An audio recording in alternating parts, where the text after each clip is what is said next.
Good evening, everyone. Back again with another episode of our Talking on Tuesdays, or whatever we're calling this on Tuesdays now.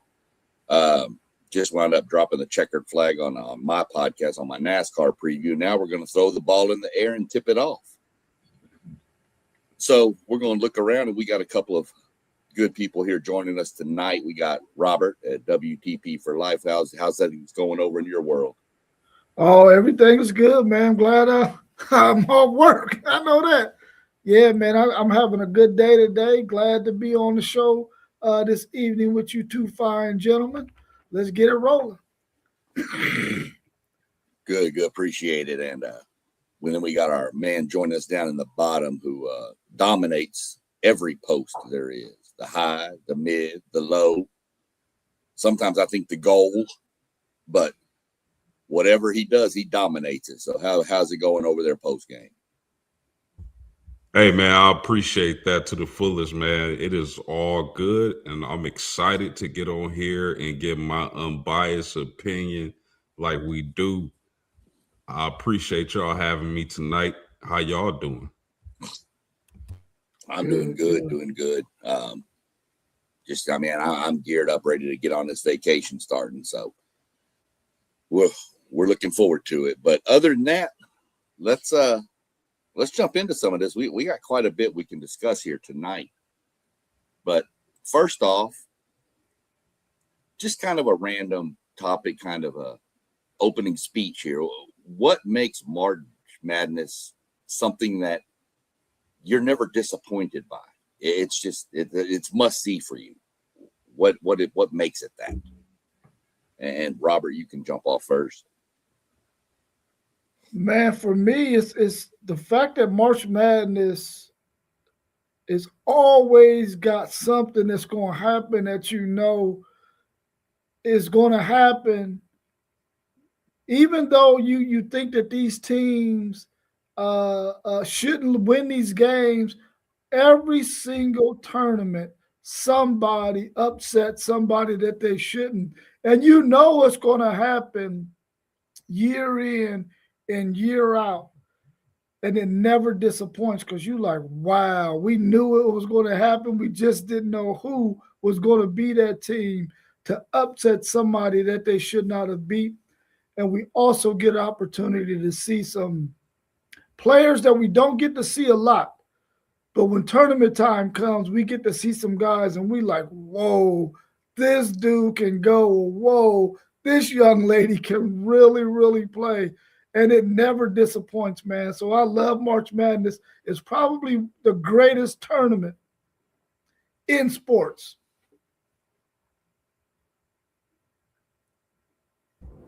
Yeah, great point, Rob. For me, it's like where do I start? Of course, the matchups. Seeing some of the greatest basketball players across the country compete, the fact that it's do or die, win or go home, adds that excitement element to it. Everybody wants to see that. But for me, the best thing is the engagement across the country, from people who love college basketball, from people who never watched a second. Everybody has a bracket. So I think that the engagement from the public, from the people, is the most exciting thing for me personally. But man, there's so many different ways you can look at that question and explain how it brings excitement. So for me, it's the engagement. For sure. We also have our man who needs to be renamed. His name's One Take Zaya. And I mean, sometimes I think it needs to be 2 or 3 take, but we're gonna let it slide with 1 take for tonight. How things going over there? We're good with it, man. How y'all feeling this afternoon? Doing good. We good. Yeah, hey, I don't know. March Madness.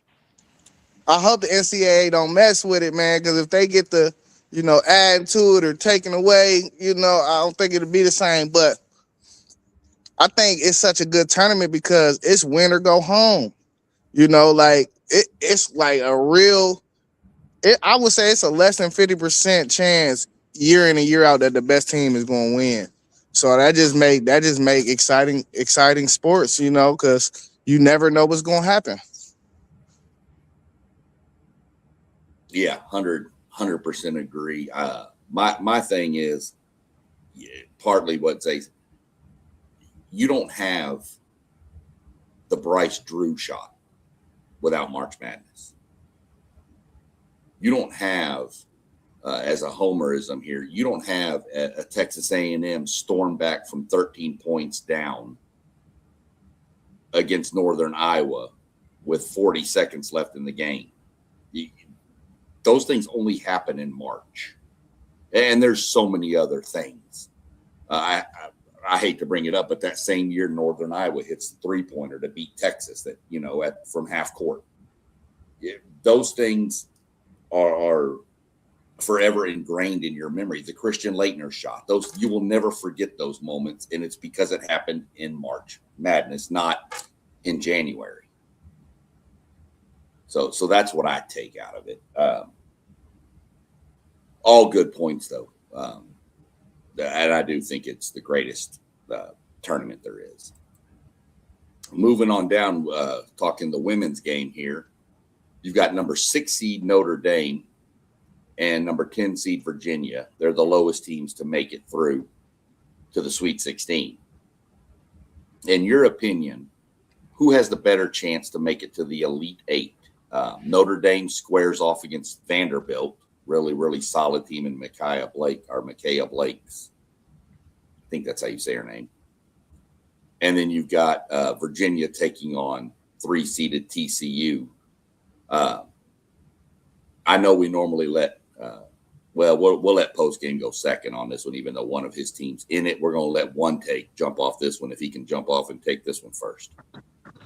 Yeah, I think this is a very simple question. There is only one Hannah Hadalo. So when you got a player like that, bro, you have a chance to win each and every. This is why I always tell people: if you got the best player on the court, you have a chance to win each and every time you take the court. So I'm going to have to say Notre Dame. But before you go, Post, I have to say one thing, because I know you're going to mention, and you can give us some more insight on your girl Hannah over there. You mentioned her a month ago, 2 months ago, whatever it was. You've mentioned her, and I started paying attention to her. Then didn't really pay attention to her until then. That might be the best basketball player I've seen in a long time, especially coming out of the women's side. So I just want to get that out there before you jump off.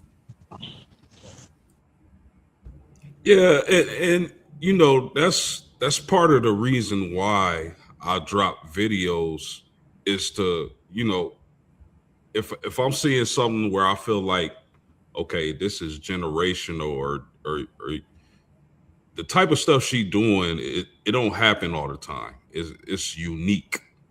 So that's part of the reason why I do videos, especially for the women's game. Hannah Hidalgo in particular, it's because I'm like, hey, that's on you if you want to miss history in the making. I'm putting it out there. You know how they say you can bring a horse to the water. But anyway, I'm going to go with Notre Dame. I think they have a better chance to advance to the Elite Eight. But the way this bracket was set up, Notre Dame playing Fairfield, the best three-point shooting team in the country. Then at Ohio State, seeing a matchup with Jelani Cambridge, box office. Now we get to see Michaela Blakes and Hannah Hidalgo go at it. That's box office. That's must-see TV. If you a fan of basketball, you can't miss that matchup. That's like I'm a kid in a candy store. You dig? But I'm going to give it to Notre Dame for having a better chance simply because I think one take Zay said it. One team has Hannah, the other team does not. And we've seen this before in March Madness. Virginia is on a beautiful Cinderella run, but I think they go home against TCU. TCU has another elite guard on that team by the name of Olivia Miles, and I've made videos about her in the past. She is the female version of Magic Johnson. I'm gonna just say that. But I got Notre Dame moving on. I got Virginia season ending. Yeah, I agree. I think Notre Dame has the best chance of beating Vanderbilt than Virginia has of beating TCU. I mean, when you got a player like Hannah Hidalgo and what she brings to the game, her relentless effort, man, you got to root for a player like that. I really like this Vanderbilt team, and I kind of wish that this matchup was maybe in the Elite Eight or maybe in the Final Four, because these are two teams that you want to see play further than what one of them was going to play. They're going to get one more game and that's it. But you would rather see them play 2 or 3 more games if possible. But I'm going with Notre Dame in this one. I think they're going to beat Vanderbilt, even though that Vanderbilt team, man, if they get hot from 3, they can be dangerous. Like we've seen what they did to Texas early in the season or during the regular season when they put it on Texas. Really helped Texas change their season and be focused. So kudos to Vanderbilt for doing that for my Longhorn girls. But I don't think Virginia even has a chance of beating TCU. I think that's going to be a clean sweep on that. I'm going Notre Dame. I think after Post turned it on, that Hannah Hidalgo is just something else. And I'm kind of a closet Notre Dame female basketball fan because of the girl from Manville High School who went there, Brianna Turner. So I've kind of kept up with them a little bit, but got to keep up with them here. I agree. I don't think Virginia can beat TCU. This is going to be a really good matchup. Should it be happening in this round? Probably not, but it is what it is. So give me Notre Dame to advance. Next, we're going to jump off with, we've got a lot of in the women's game, a lot of your top seeds advance through pretty easily in the first few rounds. So now we're getting into the 1 versus 4s and 3 versus 2s. What lower seed do you see being victorious in these matchups? Obviously, we're not going to mention the games we just talked about with Virginia and TCU or Notre Dame because those would be Notre Dame would be the easy one there. But out of the other matchups between your 1 to 4, 3, 2s, who you got upsetting? In other words, I guess. So we'll let Post game jump off with this one first. Yeah, this one was tough for me because I personally feel like all the higher seeds are going to win. But if I have to pick one, I'm gonna go with Oklahoma over South Carolina. South Carolina is great. I wouldn't be surprised if they won it all, but I also wouldn't be surprised if they lost to an Oklahoma team with Reagan Beers and Sanchez. So for my pick is going to be Oklahoma has the best chance of being victorious against a higher seed. Rob, I'm gonna go a different direction, and I think maybe Duke maybe has a good chance of beating LSU. I mean, it's a 2 versus a 3. It ain't like there's that much of a difference in terms of seeding. Just one position above, one position below. But I think that Duke team, they could possibly upset that LSU team. Now, that LSU team is playing pretty good basketball right now. And we've gotten to see those higher seeds really dominate in this tournament. And Duke was able to win their last game, which was a kind of a close one. I think that they got a chance to beat LSU. I think maybe LSU might be the team out of all of the ones that's between a 1 and a 2 that could possibly get got this Friday or Saturday. So I'm gonna go with that Duke over LSU. One take. You got any thoughts on that one? He might be tied up at work. Nah. Here I am. Hey, I'm going with Louisville. I think Louisville over Michigan, because I don't see them other teams losing for real. Like LSU, I just think they're a better team than Duke. I think UConn is way better than who they play. They play North Carolina. Yeah. Yes, that ain't nobody beat. UConn ain't gonna lose unless they in the championship game. But the only matchup I can identify is Louisville Duke for real. So I don't know. I think them other games, the higher seed is just pretty much better teams. Yeah, I mean, I'll take the only other game that involves a 1 seed because all the rest of them have been talked about. That Kentucky team can be sneaky. That Kentucky team can be very, very sneaky. They'd have to play perfect to beat Texas, but just to give some really, that's the only game that was left that nobody took. So give me Kentucky. Like I said, they'd have to play perfect, and Texas is probably not going to have to play perfect. So we'll go that way. But I don't really see it, but I'd have to pick one I'd go that route just to not cover another game twice. Yeah, well, we had to lead that out there we had to lead the Louisville over Michigan for one take Zaya, and we had to lead a Kentucky over Texas for a Texas A&M guy. We had to do that. Hey, I ain't even put it together like that, man. No shade on the team up north, man. Yeah. I'm stuck with the tech, whatever. That's fine. So looking at that, and Zay kind of mentioned it when he mentioned UConn a minute ago. Rank your 4 1 seeds in order from obviously best to worst. I think Robert, you can start this one off. Man, I mean, the number 1 team is not really hard. You can go ahead and pencil UConn in right there, but who's going to be second between South Carolina and UCLA and Texas is where it starts to get a little bit shaky. Who you going to put there?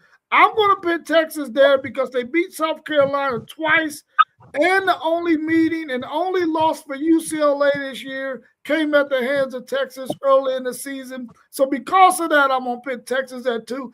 And I'm happy to be a Texas Longhorns fan, so I'm going to put them at 2. Then I'm going to put UCLA at 3, and I'm going to put South Carolina at 4. So I got UConn, Texas, UCLA, South Carolina. Oh, I'm stupid. I didn't mean to do that.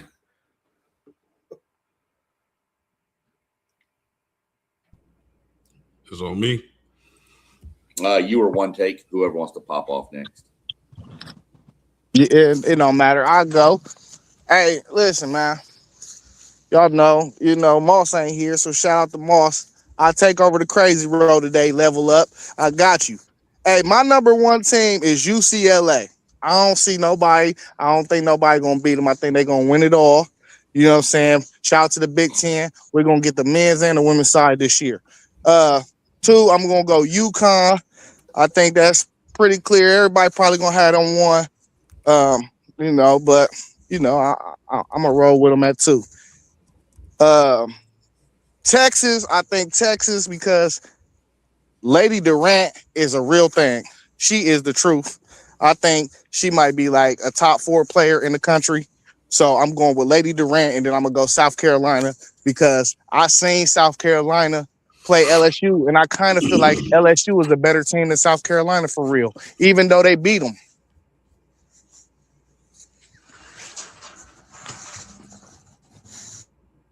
Yeah, I'll go at 1. I'll go UConn. Just strong and AZ Fudd and Coach Gino.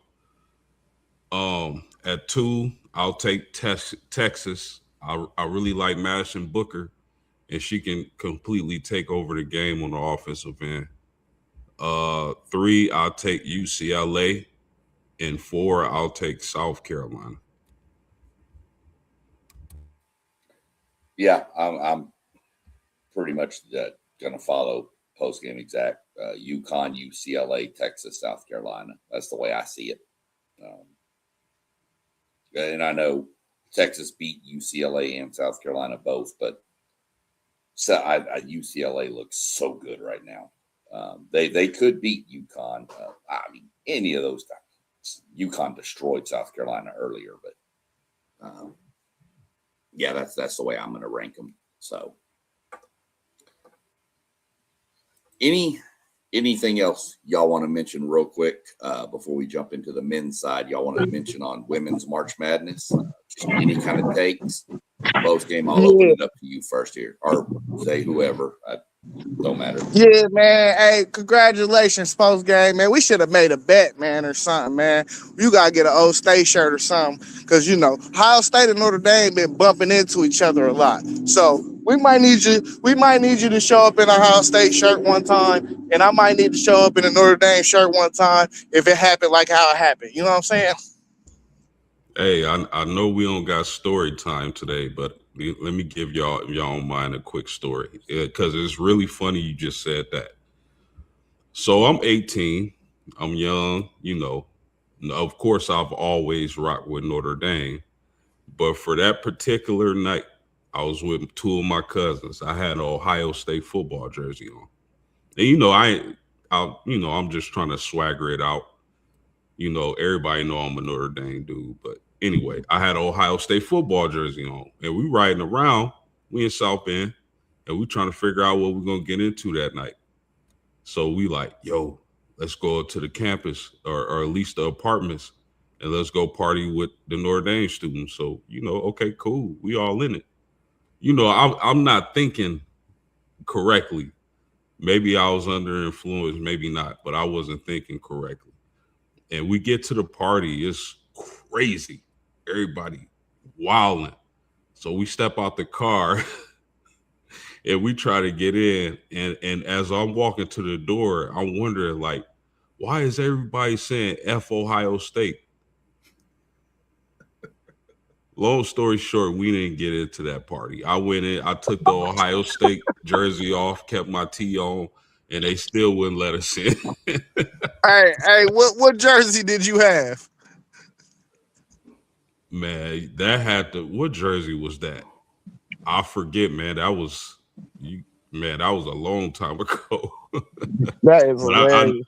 I know it was Ohio State though. They probably wanted to burn the jersey off your back, bro. Bro, all you heard was F Ohio State. Crazy. Is there anything else I want to mention about Women's March Madness? Listen, with Iowa State being put out in the first round, I would keep an eye on Audie Crooks in that transfer portal. I really believe she needs to be somewhere with one of these elite guards. I would keep an eye on her as they, exited the tournament a little early. Man, this has been a dynamic men's and women. And I was thinking about this earlier. I know I said it on past podcasts, but I truly believe this batch of women basketball players, the WNBA's future is super bright. I personally believe out of all these women players that you see playing in this tournament, some of them are going to be, a lot of them are going to be some of the best basketball players of all time. That's what I believe. Yeah, I'm glad you mentioned Audie Crooks, man. I think somebody's going to court her into hitting that portal for sure. the thing that bothered me, man, I seen USC get their doors blew the heck off of there, man. And I'm thinking to myself, man, I wanted to see Juju, bro, so badly. Because I felt sorry for that USC team getting done like that. I think they got beat up by South Carolina. And we all know that if Juju was there, that ball game would be a lot more competitive. You know, South Carolina might have still won the game, but to not be able to see Juju a whole entire season, bro, just isn't fair, man. Just isn't fair. So I would have loved to have seen her in this March Madness to see what she could have willed that USC team to do in this tournament. Hey, Rob, let me say this. Next season, you add Juju Watkins and Jazzy Davison together along with that class they got coming in. Don't even worry about it. Hey, Rob, I wish you wouldn't have re-broke my heart. You know I wanted to see Juju. You know I wanted to see Juju all year, man. Yeah.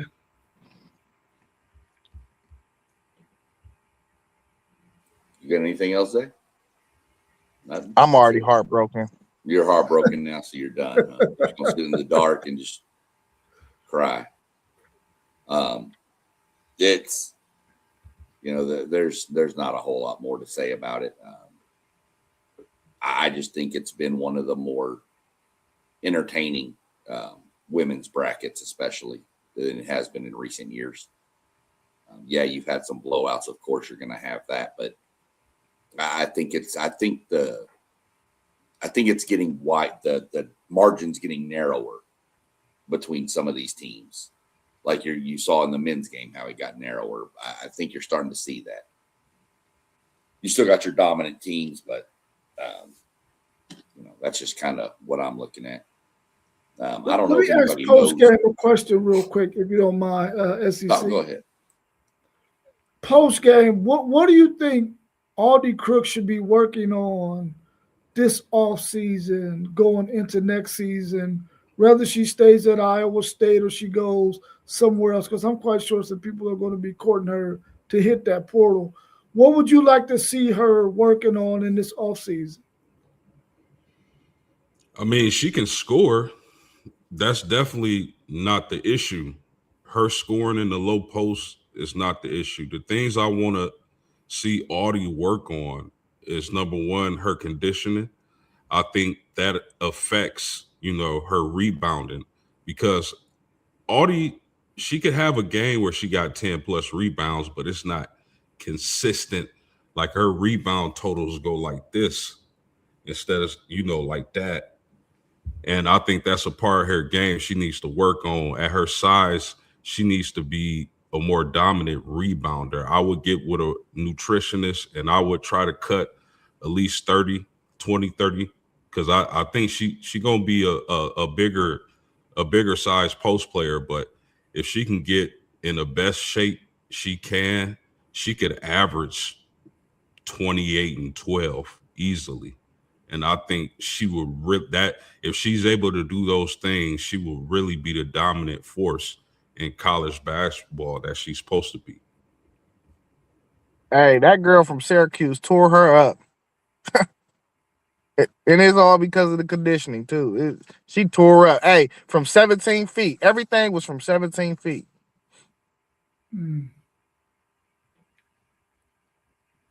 Well, we got some people jumping into the comments over here. We'll hit these real quick. Don't know exactly if anybody knows who this is or how to pronounce this, so we're just going to go with Kumar 8710. I'm not even going to try. I don't want to mess up your name. We appreciate you watching. Looks like they got Vandy winning it all on the women's side and Purdue on the men's side. That's their pick. So, we appreciate your picks and you joining in and tuning into the show for sure. And then we got Craziness has joined the chat. Level Up Sports. He's cheating again on our ranking of the top 4 schools. He went Texas.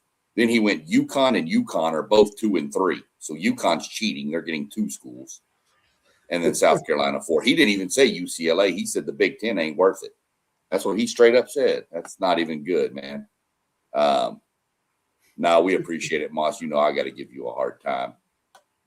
And then he kind of agreed with y'all about the WNBA are going to be some amazing games to see next year when all these people start hitting it. So appreciate it. He mentioned also liking and subscribing. We appreciate, again, everybody who's tuned in. Anybody who watches the replay, just like, subscribe, come join us. Drop your comments in. We'll talk anything y'all want to mention in the chats. Even Moss, Level Up Sports, we even answered his questions. So moving over to the men, we'll let Rob go last on this one. We'll let Zay jump off here. Texas versus Purdue. Can Texas pull up the upset, and what percentage do you give them to do it?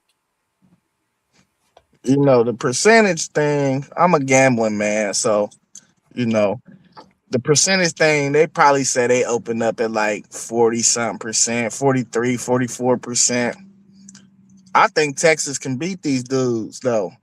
I've been saying it for 2 weeks now. Purdue always lose to somebody they ain't supposed to lose to. And I don't know, but Smith, the point guard, he ain't been playing his best.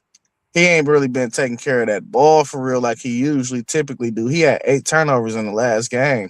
So, I mean, if Texas, like I said, if Pope and Mark can hit timely 3-pointers, and you get Swain, he gonna stuff the box score. And Rob always mentioning this big guy and him staying out of foul trouble. Texas can play, bro. They just got to show up and play. And Texas got size, like it ain't like this ain't like no fluke either. Like they got a true 7-footer, the guard play been good, and then you got a wing. That's a perfect recipe for a team to be good in March Madness. So I actually think Texas is gonna pull the upset for real. Just because I know Purdue got this track history of losing games they shouldn't lose. Yeah, you're absolutely right. Purdue does let a lot of people down when it comes to March Madness. I like this Purdue team, man. A lot of people had them preseason number 1, but I also like this Texas team. And Texas is the classic case of a team getting stronger and stronger. And about time that Madness tournament starts, they clicking. They playing how they should have been playing all season. And I believe that this is a game where Texas's athleticism and speed could give Purdue a lot of issues. And if that happens, I think Texas marches on. They keep on dancing. So I would say this is like 52%, 48% Purdue. I still think Purdue is the slight lean, but if Texas play how they've been playing, and like I said, the athleticism get to Purdue and causes them trouble, Texas is going to keep dancing.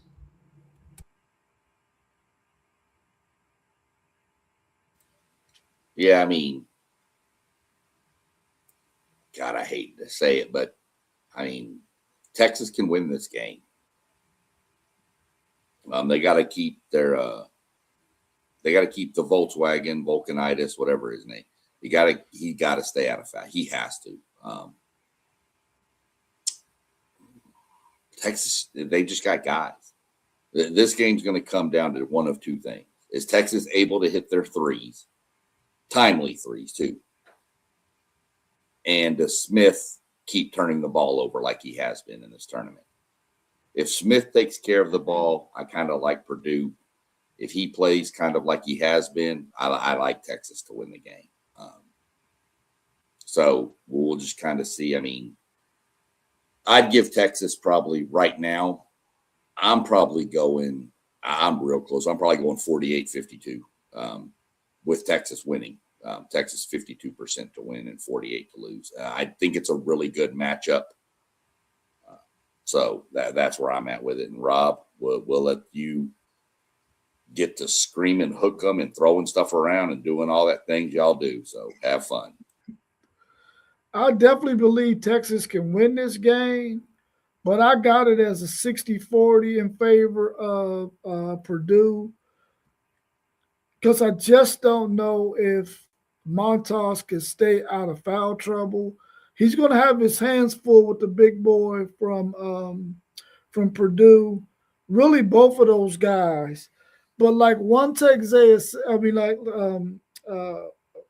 post game said, if Texas can use their quickness and athleticism against this Purdue team, they could probably create some matchup issues for Purdue. Purdue's big man with his slow feet, he's gonna have to guard Montas, who is really nice in the low post. He got some good feet. He can score down there. The thing is, can he play under control, not get any stupid fouls like an offensive foul or be fouling over the back doing stuff like that, man. If he can stay out of foul trouble, and if Swain can use his athleticism and his speed to take advantage of their guy that's going to be guarding him, Texas can be in really good shape. Like one take said that, but Pope and Mark, they got to make their shots, man. They got to make their shots. And I think Texas lately has been playing some really, really good defense, and they haven't been fouling as much, even though Montas has fouled out, I think, twice in this tournament. If they can keep him out of foul trouble and they can knock down shots and take advantage of their athleticism, they can make it real tough on Purdue. Purdue put them out of the tournament a couple of years ago. Texas returned the favor the next year. Hopefully Texas can do it again this year and beat this Purdue team and be the lowest rated seed team to make it to the Elite Eight. So you said you got Purdue with a 60. Yeah, as far as the percentage, I got Purdue winning, but I do believe Texas can upset them. Hold on, my phone's going off here. Hold on. I'll tell him. That was Chris Del Conte. He said, "Send your Longhorn merchandise and gear back. You don't ever pick against us, son." That's what he said. That's him. Hey, tell him I'm a realist. If you think Chris Del Conte's calling me, you really need help. He might be. He needs to get some help because I'll tell him a few things. He probably think you want an application to become a fan. No, that is definitely not happening. Before we jump, I'll go ahead and tell you, we're going to let Zay, I'm going to let you go last on this because this is a Big Ten matchup. So even though, it's not Ohio State, but it's your conference. So we'll reverse it and go, we'll go Robert, Post, Zay on this one. I'll jump in before Zay on this. 9, Iowa, who just beat a lot of people's, favorite to make it to the title game, if not win it back-to-back in Florida. Still don't know what Florida was doing on that last play, but whatever. Taking on Nebraska, who said, we don't care that we've never won a game. Now we've won 2. So who you got and why in this matchup? Go ahead, man. Robert. I'm taking number 4 Nebraska, and I just don't want the glory to stop. This team has not won a tournament game until this year. They won 2. They find themselves in the Sweet 16. I'm taking Nebraska because I don't want it to stop. I want them to beat Iowa and make it to the Elite Eight. I think they can. They've been battle tested in this tournament. They've proven that they can win against some good competition. I'm taking Nebraska over Iowa. I believe Iowa is probably going to be still riding high off the fact that they beat a number 1 seed in Florida, a team that I don't think anybody in the country other than Iowa fans expected them to win. And I think they're going to come in there and be a little bit flat, and Nebraska's going to take advantage of that. Yeah. How about the Midwest representation in this college basketball tournament with the teams left? The Midwest has a lot of teams, Nebraska and Iowa being 2. I got Nebraska in this matchup. I just like what I've seen from them thus far. They're a really scrappy team. They make like hustle plays. They like I'll hustle you. And you add the fact that they are really good at shooting 3-pointers. So I lean Nebraska in this team. I think Iowa is going home and Nebraska keeps dancing. Yeah, I'm going Nebraska on this. I'm curious when the pressure is going to get to them because I know it's coming for a team that's never been here. I think they have the right coach, though, to kind of curtail that and let them, look, just guys, go play. Just have fun, go play. You hope there's no letdown that they don't have to face that Florida team. And they're like, oh, it's Iowa. We've already beat them. Well, you can beat a team once. You can't always beat them twice. So I do like Nebraska in this matchup, though. I think Nebraska gets done, moves on to the Elite Eight. So that's where I'm leaning with this. And the floor is yours, Mr. Big Ten. Yeah, I'm like Rob, man. This the new Cinderella out here. You know, this is the Cinderella stories we got nowadays. So I'm rooting for Nebraska, but I think these teams are super like even for real. It like this game gonna go either way. It's like whoever the basketball guys choose, I feel like is how this game gonna play out. But I think Iowa gonna win. I don't know. I like that Starks kid, man. That Starks kid is nice. So, and you know, Iowa beat Nebraska a few weeks ago on their home court. I think that's gonna carry over a little bit, that confidence. So, I'm gonna roll with Iowa. But did Nebraska beat Iowa too? Yeah, Nebraska beat Iowa, and they both At beat each Iowa. other on their home court. Yeah, they both beat each other on their home court. Yeah, that's what I thought. I knew they had played once for sure. I wasn't sure about a second time. I thought they did, but yeah. So should be an interesting matchup. This one we're going to roll with this question. We're going to we'll let Robert. We'll go Zay. Actually, we'll go post Zay Robert on this one because it's an SEC school involved. So we'll let Robert, and then I'll go after Robert. So you've got number 4 Arkansas and 1 Arizona. Will Darius Acuff Jr. need 30-plus points, or will the rest of the team have to play out of their mind special to win this game? Yeah, man, great question. But they're gonna need both. They're gonna need Darius Acuff to have a special performance, 30-plus points. And the other guys got to show up too. This is the real deal. This is the full course meal. In my opinion, Arizona is the best team in the bracket. So if you're gonna put a team out like Arizona, your guy got a guy and the others got a other. You know what I'm saying? Like this got to be a team victory. Acuff can score 35, 40. They still lose. They didn't get much production from the other guys, but I think this is a really great matchup because it kind of pins like probably best player against best team. But I would caution people, like, don't sleep on Arizona's guards. Like, you can't forget Bradley is the Big 12 player of the year. Berries, man, he could be top 10 in the NBA draft. And I know a lot of times we all say, and I think it's pretty much universal, that you got great guards, you're going to go a long way in any tournament you in. That's true. I'm not knocking that at all. But I think what this Sweet 16 going to come down to is the bigs. I truly do.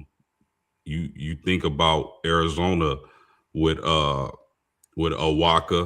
Kristofov, or if, I don't know if I'm saying his name right, but those guys have size, strength, length, everything you need, and they can disrupt the game for some guards if they stay out of foul trouble.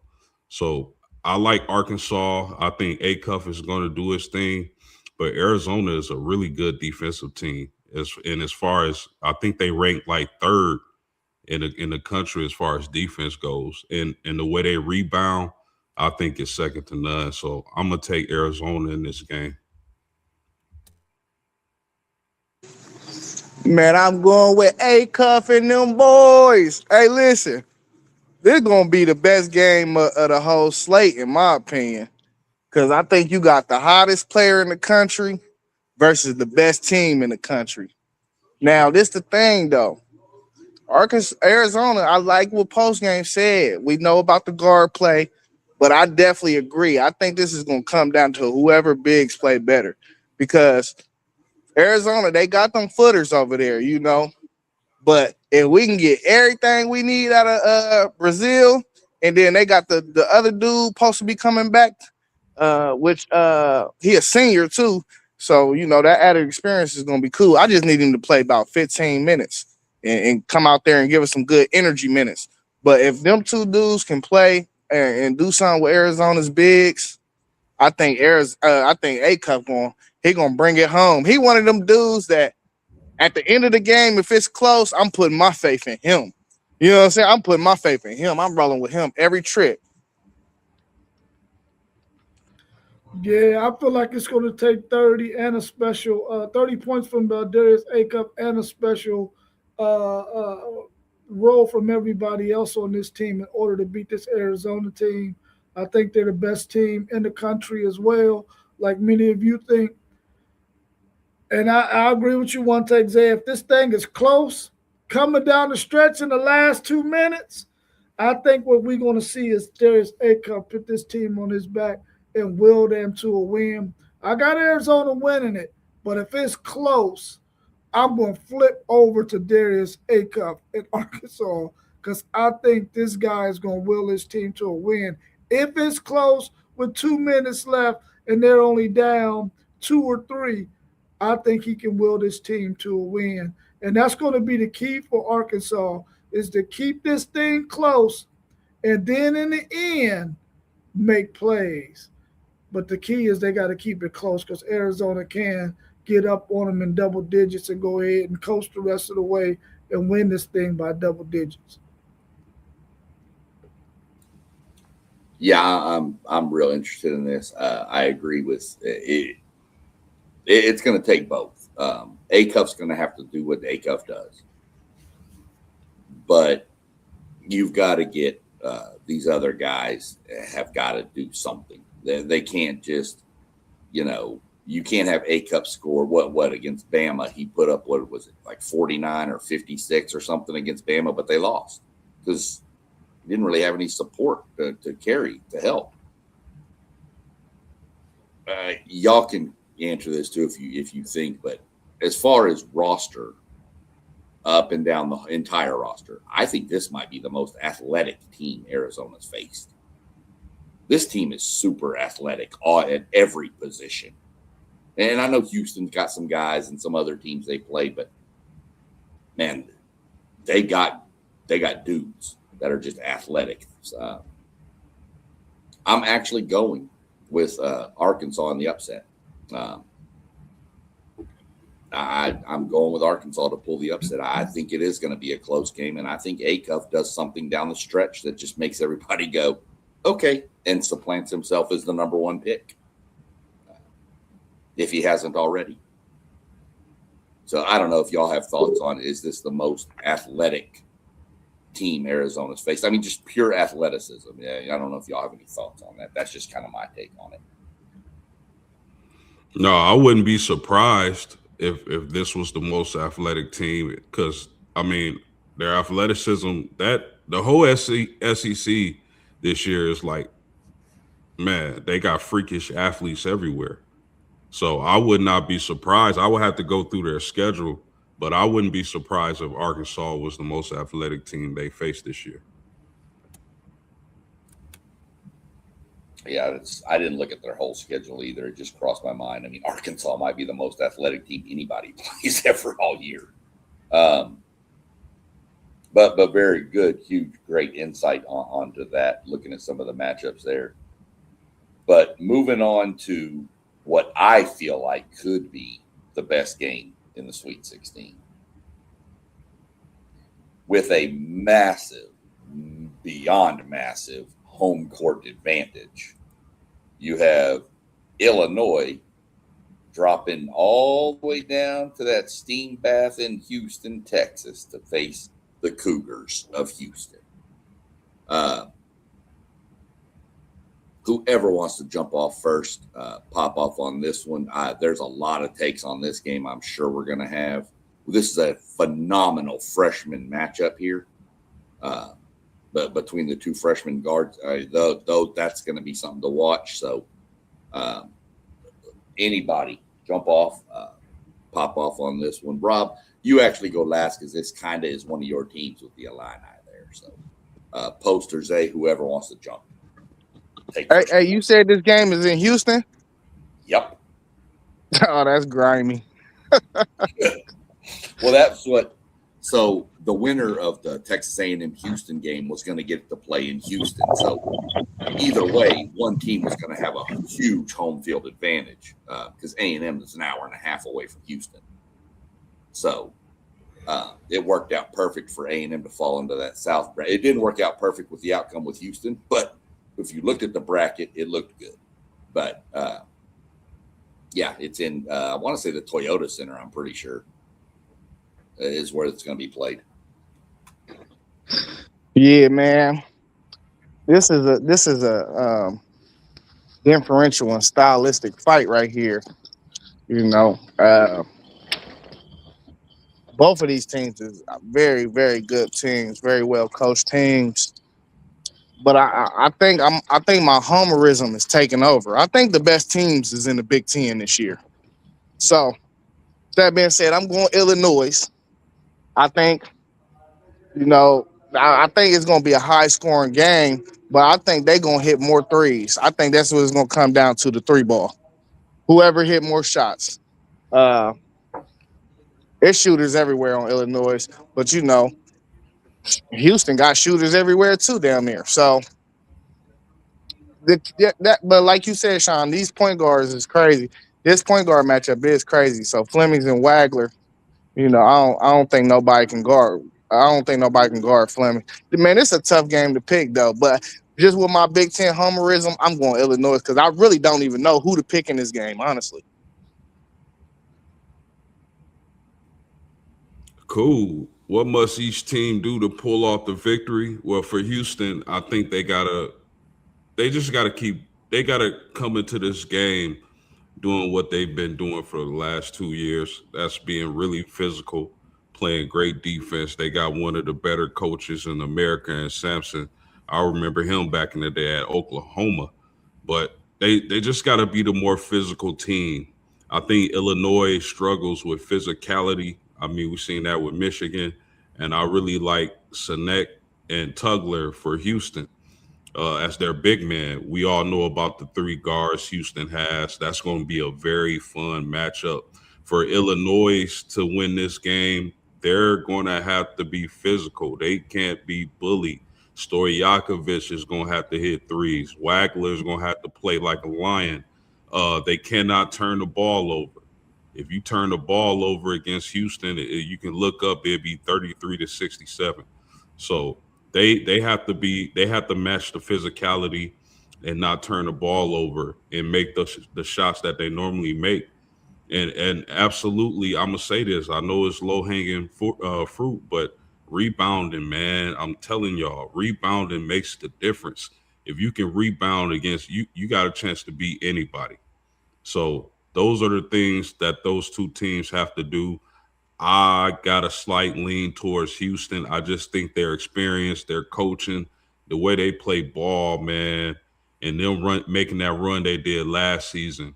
Those cats is hungry for the way they lost that game. They shouldn't have lost that game to Florida, but they lost. So I'm a lean towards Houston.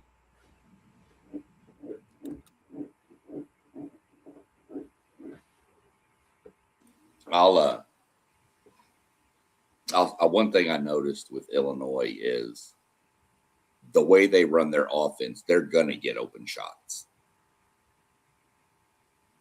What I've noticed about Houston is the way they run their defense, you're not going to get open shots. So what style wins. Illinois has the length to rebound with Houston. Do they have the physicality to match with Houston? I think I'm gonna wash the point guard matchup. I think that those two are gonna counter each other. One might have more points, but one might have more assists or whatever. So I'm gonna call that a wash. This is gonna be one of those what March Madness refs do we get? Do they let them play, or is everything ticky-tack? If it's ticky-tack fouls, Houston's in trouble. If they let them play, I think Illinois is in trouble. I like Houston in this game, not just because they totally dismantled my Aggies. I really like Houston. So I do expect it to be the hardest game to pick, and I think it's probably the best game of the Sweet 16. Really interested to watch it, but yeah, give me Houston. Playing at home too. Give me Houston for sure. Yeah, for me, Wagler he's got to show up in this game. He cannot take the back seat in this game and allow the players around him for Illinois to take the lead in this thing. He has to be the man who says, listen, I'm taking this thing on my shoulders and I'm going to be the man today. Illinois has got to rebound, like post-game said. Houston got to get one shot and that be it. You can't allow them to get long rebounds. You can't allow them to get second chance shots. And if Illinois can do that, and when the opportunity that Illinois have to run, but whenever it's not there, don't force it. Go into your half-court sets and make Houston play your big guys, because those big guys, man, and the bodies that they have, they can get into the paint and get some easy shots, possibly some and ones. But they're going to have to force Houston into a slower style of play. They got to make Houston not go up and down the court. This Houston team can really play some ball, man, and I think they play really good defense. Illinois got to take advantage of every opportunity they got, but it starts with rebounding the basketball, and they got to be physical. They can't allow Houston to out-physical them the way Michigan and Michigan State did them. They just can't do it. Otherwise, they're not going to win this game. So they got to be scrappy, they got to be feisty, and they got to be willing to go out there in this game and play relentless like they light the pins on it, because it does, because you go home if you don't win. Yeah, really. Again, solid takes. I when you get this crew together, you're going to get some really solid takes on games coming up. So really, really, really good insight on it all. And I know one take was claiming all his homerism. So I'm going to take Houston. Like I said, I'm taking Houston as my homerism from the SWC. So y'all probably don't remember about that, but Rob do. I know. Yeah.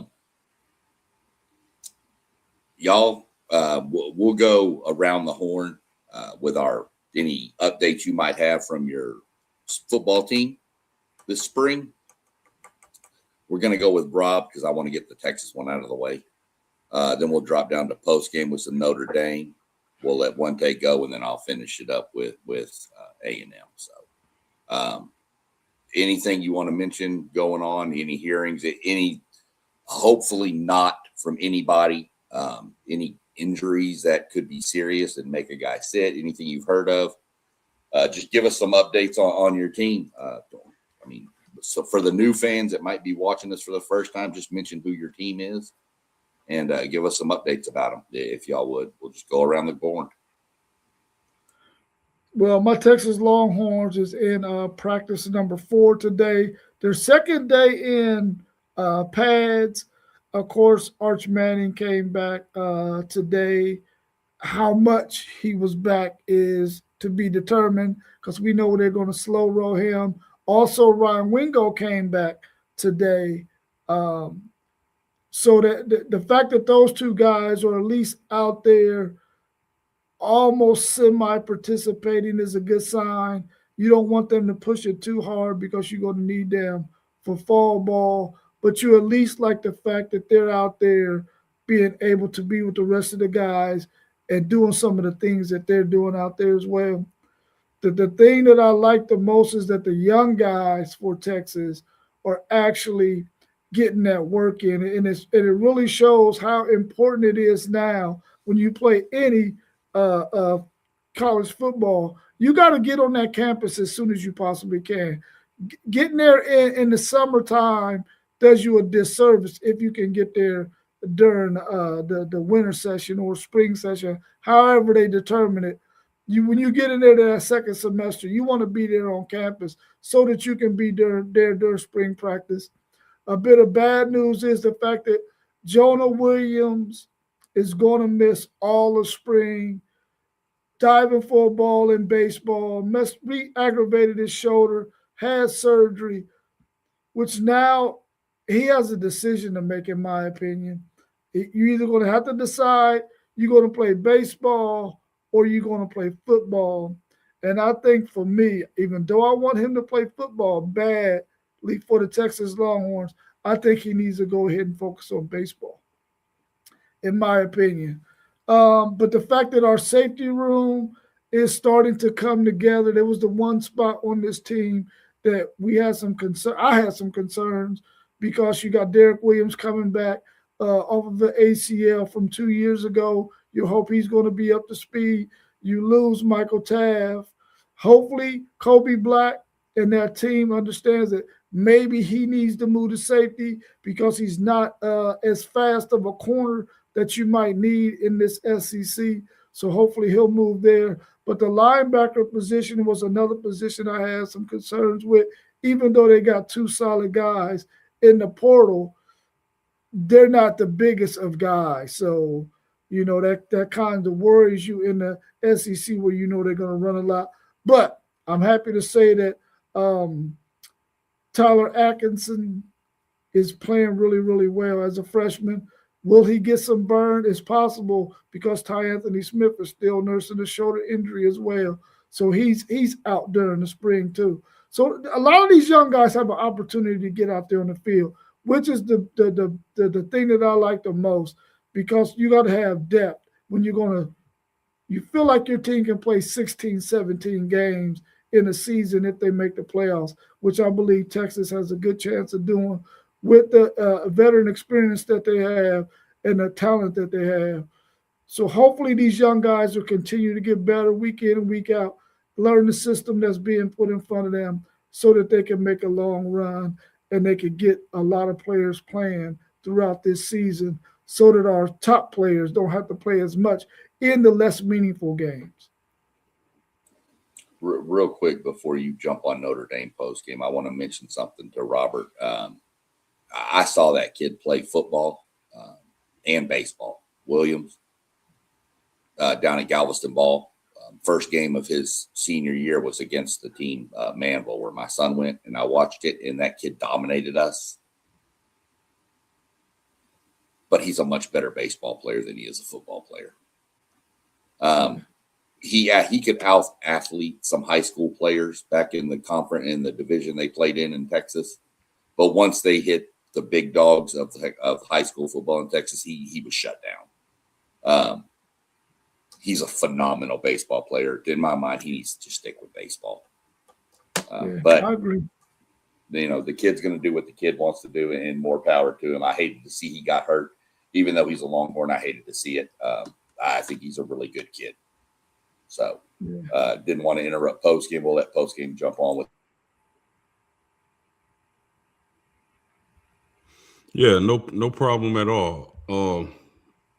I mean, where do I start? The first thing that I like from spring practices that I've seen is that Notre Dame is getting into scuffles. You know, I like that. I mean, I'm sure you won't see this heading to the fall, but being that it's spring, you know, they out there competing. You normally don't hear this from Notre Dame. I know I haven't growing up being a Notre Dame fan, but fighting and scuffles in practice, getting heated, that's how Marcus Freeman likes his practices. The depth on the defensive line is really standing out. Rodney Dunham, the 5-star freshman, is making plays thus far. We know about the transfer from Oregon, Tion Gray, the transfer from Pittsburgh, Francis Brew. You add that, they got monster depth and depth that I haven't seen in my lifetime at Notre Dame currently. So I'm excited about the defensive line. When you add that with the secondary and the linebackers, that could be a really special defense. But Mylan Graham, the transfer wide receiver from Ohio State, even just running routes, that dude looked different. So I'm excited to see him and CJ Carr build that chemistry in camp. Also, Porter is out. The other wide receiver transfer from Ohio State, I think he'll be back in the fall. Tay Johnson at safety just looks different as well. Before I move to safeties, wide receivers, man, Larry Fitzgerald's son, Devin Fitzgerald, I'm gonna just say this: he a freshman. The genes is there.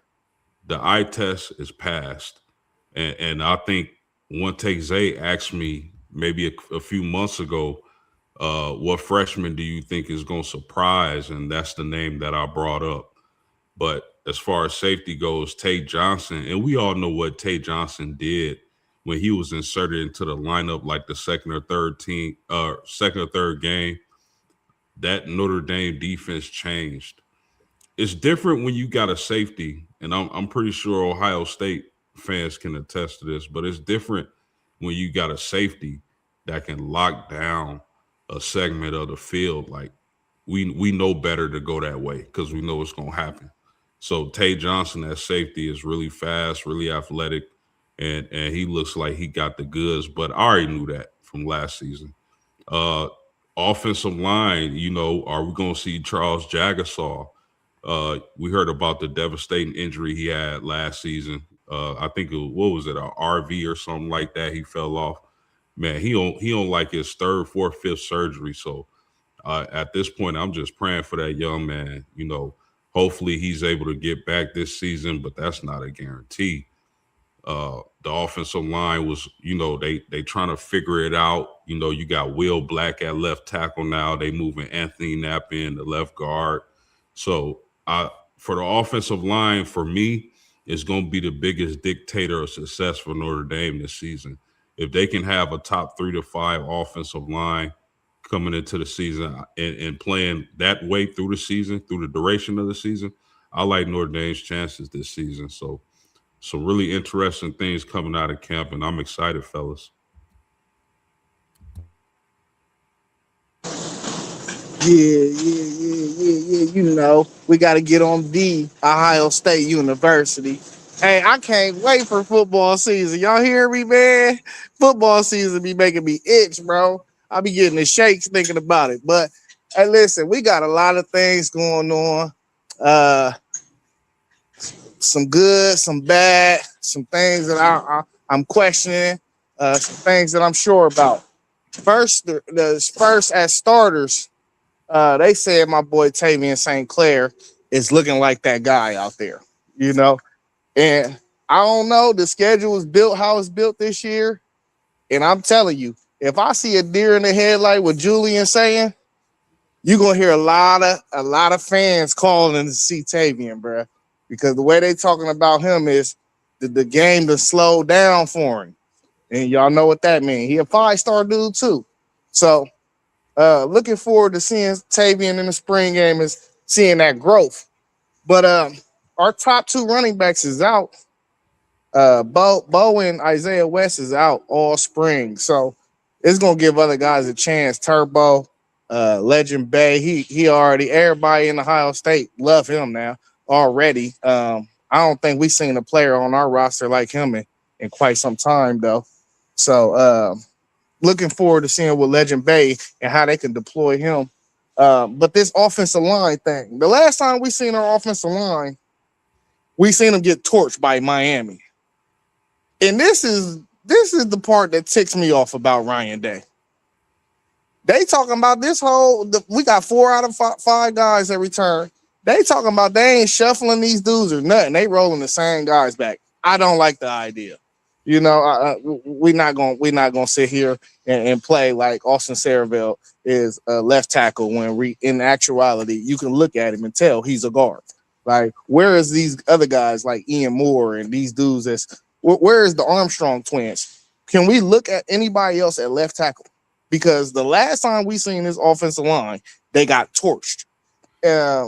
But this the thing too, though. Arthur Smith was like, he got to get his eyes on it, and he gonna make a decision on it for real. So I don't know. I'm gonna be optimistic because Arthur Smith, he like to play jumbo sets with these tight ends. So, and that's another thing that scared me. These jumbo tight end sets. They talking about this is the deepest Ohio State's receiver room been in, not the most talented, but the deepest. If you're going to have this deep old receiver room, why would you be rolling out 2 and 3 tight ends? This is the same mistake we was going through last year. Well, so I don't know. Listen, I'm optimistic. Like post-game said, our season is going to come down to our offensive line play on the offensive end. What can that offensive line do? And it's just simple as that, because when in all our biggest games, they played decent against Michigan. But Indiana and Miami, that offensive line got torched. And let's just be honest about it. Defensive end, things is, got to give a shout out to, I know T want to be mad at me. Chris Henry is not going to be a day one guy. I know people want updates on that. He is not a day one guy. He looks like a freshman. That's what the word is. He's definitely a specimen. You know, he looks apart, but you know that game guy. You got to catch up to that game speed. You got to slow down. It's just certain nuances and things that he got to get in and learn. But I don't think people need to expect him to be playing day one. Don't put them expectations on that young kid. That's how you end up with bust.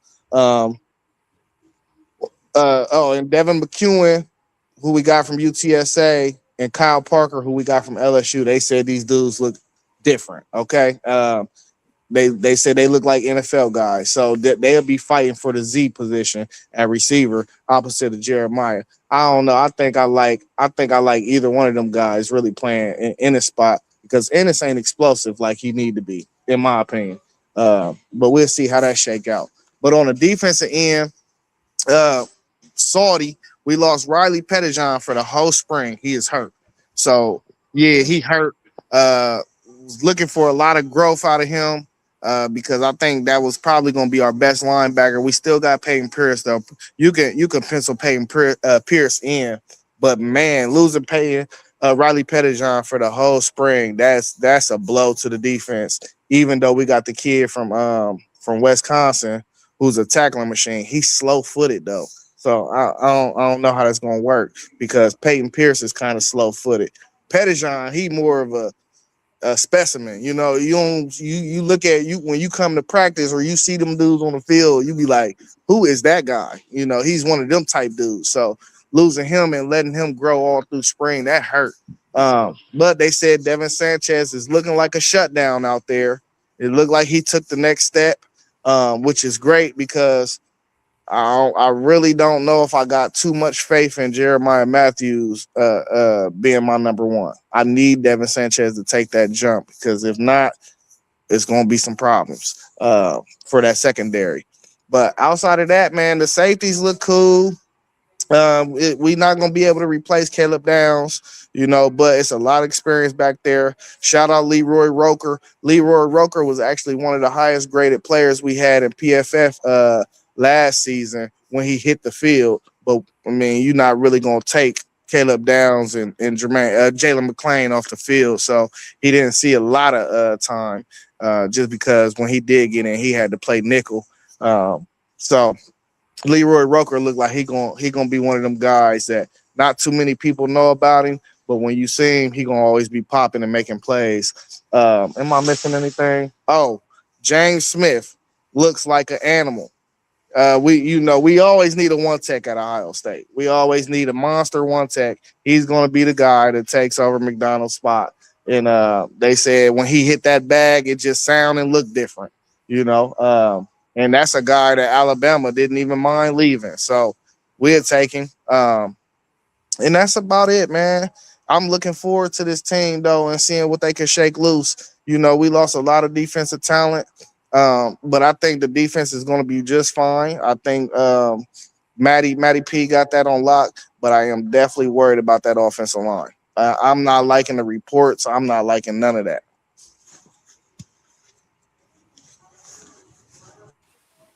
All right, good stuff from everybody on their team. I'll just hit real quick with Texas A&M. We've got a few people that are out, not necessarily out for all of spring, but they're taking it cautious with them. Dalton Brooks, our safety. Jerome Miles, who I'm really concerned about this kid a lot. And Des Ricks. The starting Des Ricks is going to be cornerback one. That's a given. Brooks is just kind of more precautionary. He's been there. This will be his senior year. It's more kind of just keeping the body fresh, I think, with him. Jerome Miles is a phenomenal wide receiver.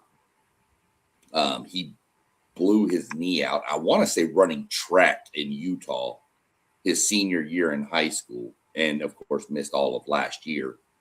And I think they're just babying him. But everything I've heard is he should be good to go by fall for sure.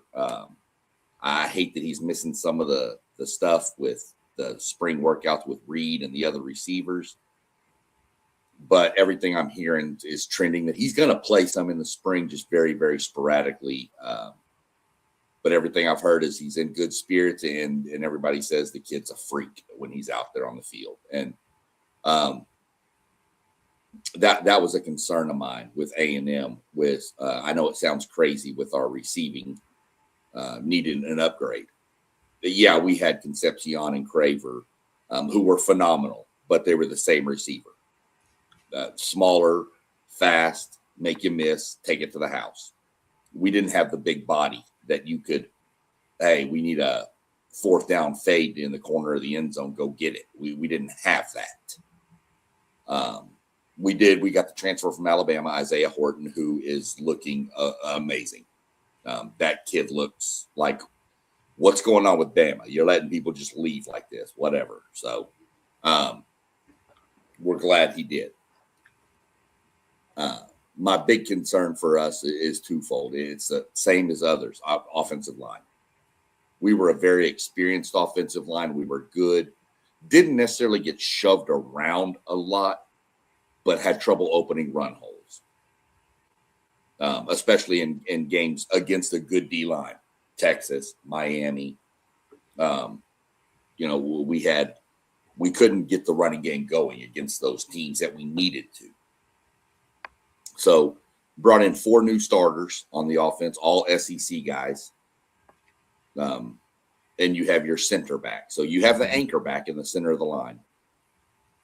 And then defense, I'm real curious to see how that plays out. From what I've heard, everything is looking good from the guys that have transferred in. They're catching on to the system. We needed bigger linebackers. I think everybody can agree with that saw A&M play last year. Yes, Torian York was good, and he's a very high IQ linebacker. He's not your prototypical SEC linebacker that y'all are used to seeing, that everybody's used to seeing. He just didn't have the size. Great kid, love the kid, phenomenal player. We just needed to get bigger. And I think we've done that. Right now, the biggest battle going on is cornerback 2. And it's between the kid Humphrey that transferred in from Georgia and the transfer from Tennessee. I don't know who's going to win it, but either way, I think we're good at cornerback position. I think Ricks can handle one side, and then either one of those, and then one will be a nickel. So, and then you can even flip them if somebody's got a little tweak. You wouldn't really lose a lot for your cornerback too. So kind of where I'm in, not too worried about the safety position. I think we're pretty good at safety. Watching O-line and D-line for the rest of the time. But everything I seem to be hearing coming out is the O-line looks to be gelling together pretty well, actually, for 4 new starters. So we'll see what happens. I do want to give a shout out to Coach Mike Elko. A couple of years ago, Texas A&M had a defensive line coach, Terry Price. His son, Devin Price, went to high school at A&M Consolidated, great receiver at A&M Consolidated.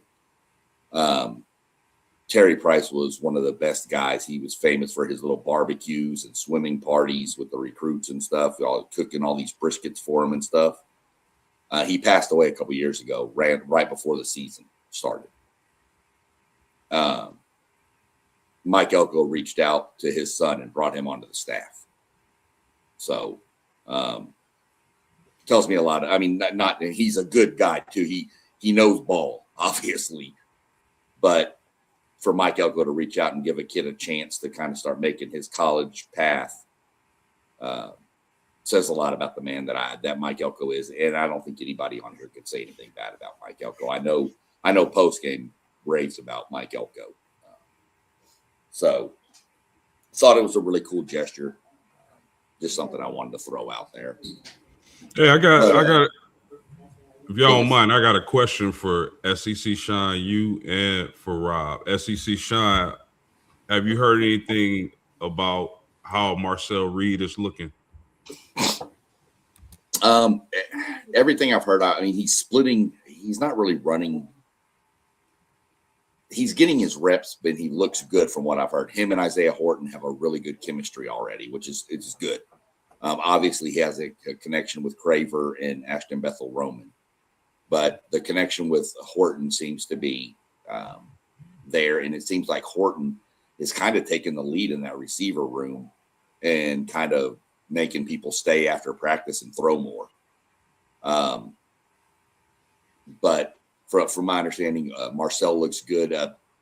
The backup, Miles, looks really good too. But from what I'm hearing, everything looks good. He looks good. He's moving good. He's moving in the pocket. And he's making all the right reads in spring ball. Take that for what it's worth. But timing between a receiver and quarterback, we all know is paramount. So this is the time you work on all that with all these transfers. But that's what I'm hearing with Reed. Rob, how about your man? What's his name? Biles. Have you heard anything about the transfer linebacker from Pittsburgh? Yeah, he's going to be a really good addition. The thing that they're trying to figure out now is what is the best linebacker unit to put him in with, because he's a smaller guy, and they need to have him out there with somebody who's more of a bigger body so that they could use him in various ways and not a guy sitting in the middle coming downhill. But he's been a phenomenal piece for them.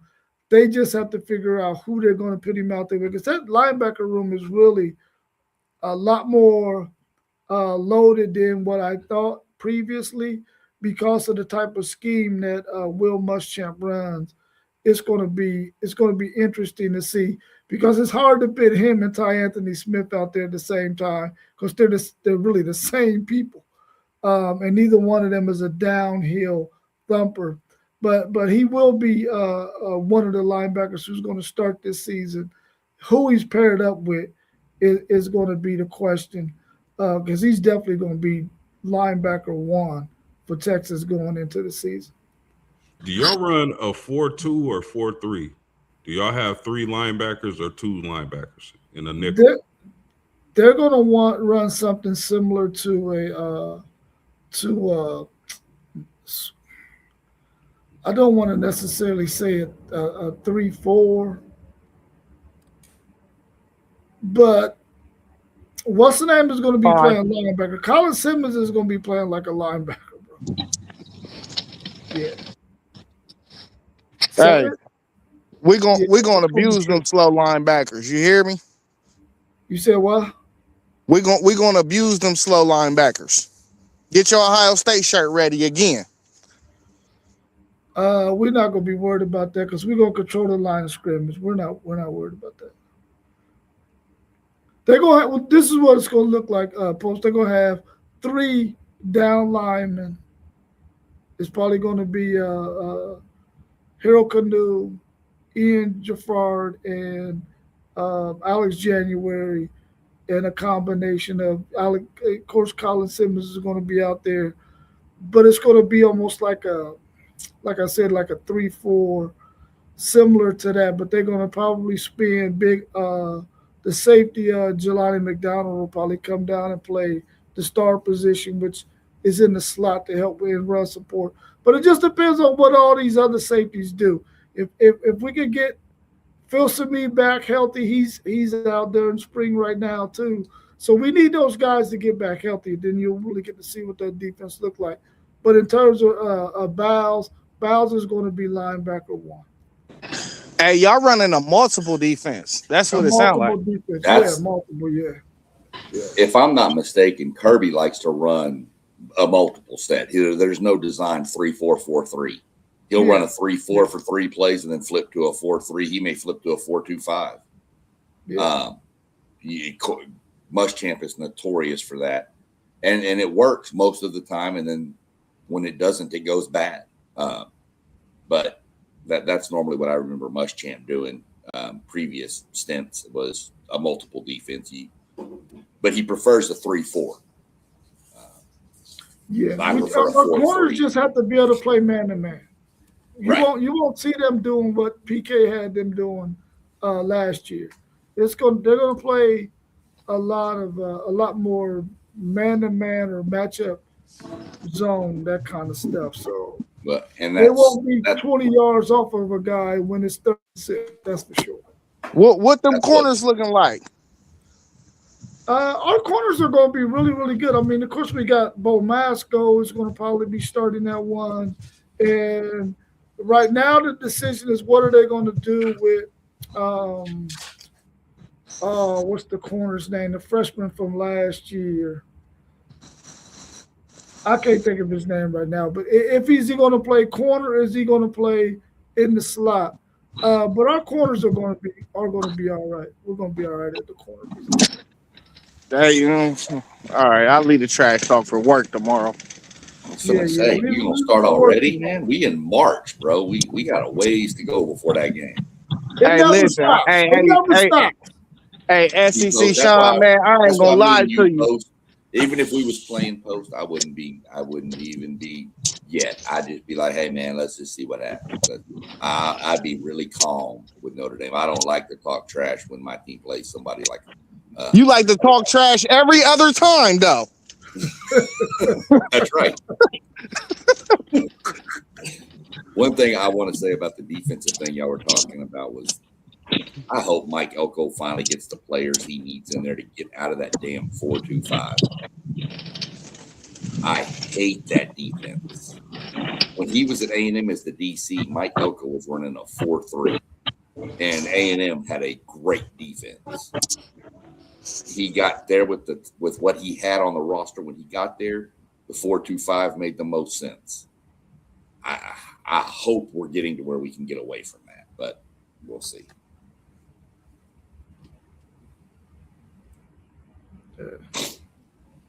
Anything else from anybody? We're sitting about an hour and 30.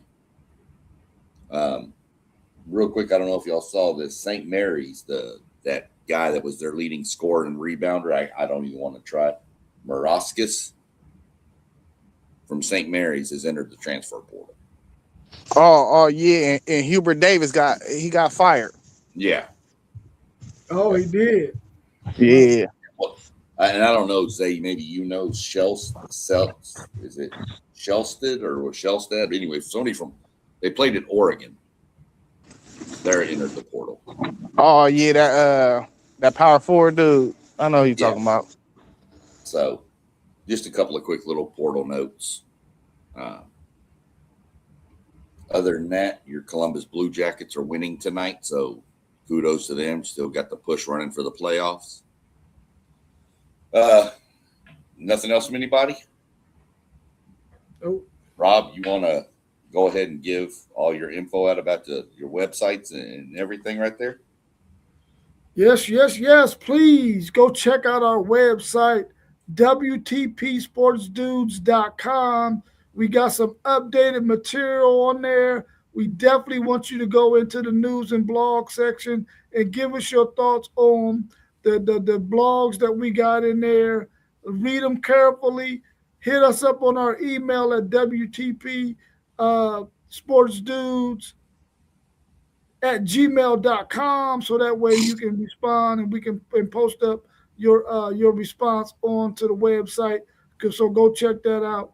As soon as you get off this, go check out WTPSportsDudes.com. All right, for sure. Sounds good. We are going to. I was clicking a button real quick and lost myself. We are also obviously on Patreon, also on the WTP Dudes. You can search on Patreon and find us there. All of this is going to be on there. I'll get this all rolled over this evening, so it'll be posted on there. You can also go into Spotify and search WTP Sports Dudes 2026 if you want to listen to the podcast. If you got a drive coming up, can't watch the stream, you want to just catch on what we talked about, you can listen to it that way. You can hear the dulcet tones of everybody as you cruise down the highway. We will be having some exclusive content coming. Some of the stuff, I'm obviously, this will be my last show for till next week at least, if not longer. We'll be on vacation. I'll be posting some exclusive content for paid subscribers only from my ride along down in the Charlotte Motor Speedway in a NASCAR, and then from our trip to Martinsville, Virginia to the NASCAR race. We got pre-race passes, so down in the pits, walking with driver introductions, all that good stuff is. But that stuff is going to be exclusive to paid subscribers on our Patreon channel. So other than that, that's all I got. Like I said, I'll be back in probably a week and a half, 2 weeks, but I'll be keeping up and tuned in and making sure Zaya don't try to run over or Moss don't go crazy trying to pick the University of Pennsylvania to win the National Baseball Tournament, the Baseball World Series or something. So we never know what he's going to do. So other than that, gentlemen, it's been a good evening. Not to bounce things off each other. So as we shut it down every time, like we always do, we'll just tell everybody, peace. Peace.